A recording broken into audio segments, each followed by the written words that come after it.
আমাদের জীবনকে সুন্দর করে গড়ে তুলতে চাই, যেমন ব্যক্তিগতভাবে যেমন গড়ে তুলতে চাই, সামাজিকভাবে দেশটাকে ভালো রাখতে চাই, রাজনৈতিকভাবে আমাদের দেশটাকে ভালো করতে চাই। এটা যদি করতে হয় তাহলে আমাদেরকে আলাপ আলোচনার মাধ্যমে সমাধান করতে হবে। পরিবেশটা এখন আলাপ আলোচনার মধ্যে থাকতে পারলেই ভালো হয়। গরম পরিবেশ যখন তৈরি হয়ে যায় তখন বেশি আলাপ আলোচনায় বেশি লাভ হয় না।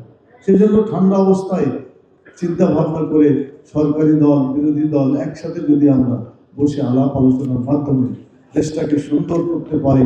দেশের জনগণের ভোগান্তি অনেক হয়েছে, এই ভোগান্তি দয়া করে মেহেরবানি করে কেউ আর বৃদ্ধি করার দিকে যাবেন না, এই ভোগান্তি কমানোর দিকে যাওয়ার জন্য আমি সকলের কাছে আবেদন জানিয়ে এবং শেষ আর একটি কথা বলতে চাচ্ছি, প্রিয় ভাই এবং বোনেরা, 72 ঘন্টা ময়েশ্চার লক সমৃদ্ধ লিলি বডি ওয়াশ শিয়া বাটারের গুডনেস স্কিন রিপেয়ার করে রাখে সফট ও গ্লোয়িং। রমজান মাস এভাবে শুধু গুটিকতক লোক পালন করলে এই রমজানের মর্যাদা বাড়বে না।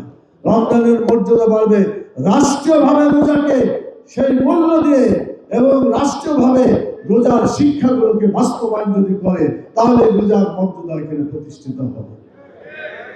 নামাজের খবর নাই, রোজার খবর নাই, জাকাতের খবর নাই, আল্লাহর বিধানের প্রতি কোনো পরোয়াই নাই বলে আমার কাছে মনে হচ্ছে। অথচ আল্লাহ বললেন, আল্লাযীনা ইন মাক্কান্নাহুম ফিল আরদ আকামুস সালাত ওয়া আতাউজ যাকাত ওয়া আমারু বিল মা'রুফ ওয়া নাহাউ আনিল মুনকার। যারা ক্ষমতায় অধিষ্ঠিত হবে, যারা ক্ষমতা প্রাপ্ত হবে, এক নম্বরে নামাজ চালু করে মানুষের চরিত্রকে ভালো করে দিতে হবে। চরিত্রবান নাগরিক তৈরি হলে দেশের সকল সমস্যার সমাধান হবে। নামাজি তৈরি করার এক নম্বর ঘোষণা আল্লাহ বলেছেন, সচ্চরিত্র নাগরিকদের চরিত্র তৈরি করার ব্যাপারে আল্লাহ বলেছেন। যাকাত চালু করে মানুষের ক্ষুধা দারিদ্র্য বেকারত্ব দূর করতে হবে। এই যাকাত যতদিন চালু না হবে ক্ষুধা দারিদ্র্য বেকারত্ব বাংলাদেশ থেকে যাবে না।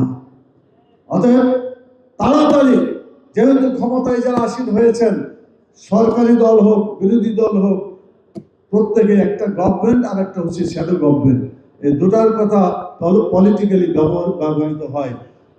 সবাইকে সচেতনতার পরিচয় দিয়ে আসুন আমরা আল্লাহর এই বিধানগুলোকে নামাজ চালু করে মানুষের চরিত্র ভালো করে দিই। চরিত্র ভালো হলে চাঁদাবাজি করা লাগবে না, চরিত্র ভালো হলে অন্যায় এবং দুর্নীতি করা লাগবে না, ধর্ষণ করতে পারবে না। অতএব নামাজ চালু করা একমাত্র ঔষধ এদেশ থেকে দুর্নীতি বিতাড়িত করার পথ। যাকাত চালু করে ক্ষুধা দারিদ্র্য বেকারত্ব দূর করতে করা যাবে। যাকাত যতদিন চালু না হবে বাংলাদেশের দুর্নীতি বেকারত্ব থেকে শুরু করে কোনোটাই বাংলাদেশ থেকে বিদায় করা সম্ভব হবে না। ভালো কাজ চালু করে মানুষকে কল্যাণ করতে হবে, কল্যাণ দিতে হবে, আরাম দিতে হবে। মন্দ কাজ বন্ধ করে মানুষকে কষ্টের হাত থেকে রক্ষা করতে হবে। সূরা হজের 41 নম্বর আয়াত আজকে বাংলাদেশের সরকারের জন্য এক নম্বর ওষুধ হিসাবে ট্রিটমেন্ট করতে হবে। আমরা কোরআনের এই মেডিসিন বাংলাদেশের সরকারের প্রয়োগ করার জন্য আহ্বান জানাতে চাই, আন্দোলনের জন্য ডাকও দিতে চাই। যতদিন বেঁচে আছি আল্লাহর কোরআনের আইন এখানে চালু না হবে ততদিন পর্যন্ত আমাদের আন্দোলন সংসদের ভিতরেও চলবে, বাইরেও চলবে, সব জায়গায় আন্দোলন চলবে। আন্দোলন হবে জীবনের অপর নাম। আসুন সেই সংগ্রামে আমরা ঝাঁপিয়ে পড়তে চাই। আপনারা কি রাজি আছেন সেই আন্দোলনে? রাসূলুল্লাহ সাল্লাল্লাহু আলাইহি ওয়াসাল্লাম বদরের যুদ্ধ করেছিলেন কোন মাসে? রমজান মাসে বদরের যুদ্ধ করেছিলেন। না খেয়ে রোজা রেখে আন্দোলন করেছিলেন, জিহাদ করেছিলেন। আজকে মুসলমানদেরকে শপথ নিতে হবে রোজার যে শিক্ষা, এই শিক্ষাকে নিজের জীবনে বাস্তবায়িত করে বাংলাদেশকেও দুর্নীতির বিরুদ্ধে, অন্যায়ের বিরুদ্ধে সে ধরনের সংগ্রাম পরিচালনা করে বাংলাদেশকে দুর্নীতি মুক্ত একটা দেশে পরিণত করতে হবে ইনশাআল্লাহ। সেই আবেদন জানিয়ে আপনাদেরকে ধন্যবাদ জানিয়ে এবং বিশেষ করে the forum of engineers and architects এই সংগঠনকে